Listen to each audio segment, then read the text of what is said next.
What's up, everybody? My name is Joseph Acosta. I'm here at Breckenridge Brewery, and I'm going to be working with Quick Vic Carrabotta at Denver Comic Con. I am here with Groovy, and you are watching Groovey.TV.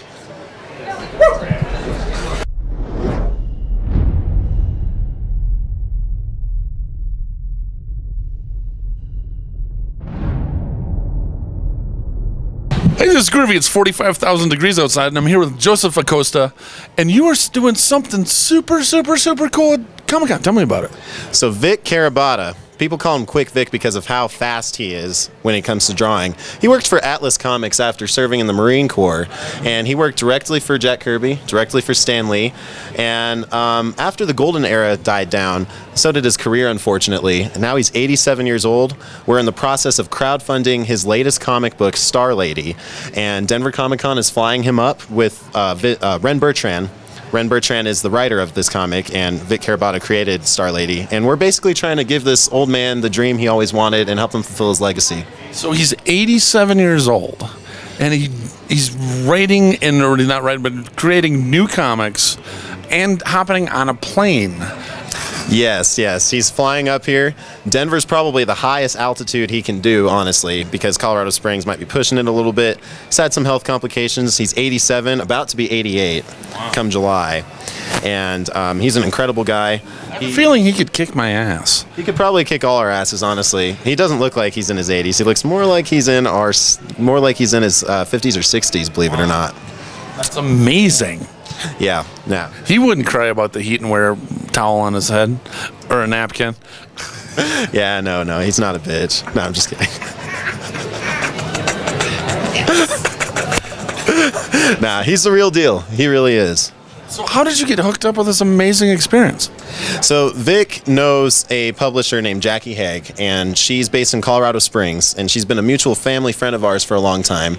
And basically Vic is, at this point in his life where he's had this dream for decades. Starlady is a character he's always wanted to do, and he never got the chance to do it because he's, the universe has blocked him one way or another. But now we're in the information age. Denver Comic Con is on the rise, and basically the comic book community is lined up at a time where everything will go well for him, and people are ready to welcome that sort of story. And it's really nice to see that somebody's dream can be fulfilled even at a young age. I mean, even at such an old age, but he lives young, honestly. But I got brought on basically as a video producer, and I flew down to South Carolina, met Vic, met Ren, and basically just filmed him doing a couple interviews, watched his process a little bit, and I am blown away that there's a living legend and quite frankly, I'm honored that I can just be a part of this. That is so amazing that you got hooked up with that. Like, what was first presented to you? What did you say? When I first saw it, I was honestly just blown away that the thing is, this guy lives in South Carolina. He was living out of a motel off of Social Security, and he's somebody who's worked for Jack Kirby, Stan Lee. After he worked in the comic industry, he did the Pirates of the Caribbean movie poster. I mean, he's had huge clients. He's always been around the right people, but he never got the break he needed, and that honestly blew my mind. And I'm just so glad that I can help him realize his dream. And in a way, it's really reassuring to see that you could be any age and still chase your dreams and be a success. How old are you? 24. What? So if you added me and you, we wouldn't even get close to where he's at, and he's kicking more ass than all of us combined. Yeah. I mean, we'd only be, 50 if you added us together, probably? No, I'm 51. I mean, with both of us together. Maybe me and Mel. You got carded earlier, didn't you? I did. It was hilarious. I think it was the napkin. Might have been the napkin. Might have been just that right amount of purple. I don't know. I just didn't want sweat rolling in my eyes throughout the whole interview. It serves a purpose. Yeah, sweat sucks. And I was sitting in the sun just a second ago, and you almost caught on fire. Yeah, my shirt was a different color when I started this. Almost caught on fire, but that tends to happen more when I walk into a church. So It burns! It burns! So do you know what table you're going to be at? I do not know what table I'm going to be at. I'm actually playing a show the first day and flying back from Arizona and basically landing in DIA and getting to Denver Comic-Con, and I'll just find them when I get there. How many people are going to be involved in the whole situation? So we have Vic Carrabotta, of course, and then Ren Bertrand, the writer, and I'll be there. Luna Douglas, she is a colorist out of Colorado Springs, and she's the one who's been colorizing the comic book. She'll be there, and then Cherish Tisdale is the cosplayer. Well, not actually really the cosplayer. She's the model who's going to portray Starlady. And we had Saunders Costumes do the Starlady outfit, and it's really banging. Really banging. Yep. Right on. Okay, so switch gears a little bit. You are in some freaking awesome, crazy band. Oh, Taking Alpha? Taking Alpha. That's what we do, man. We take Alpha.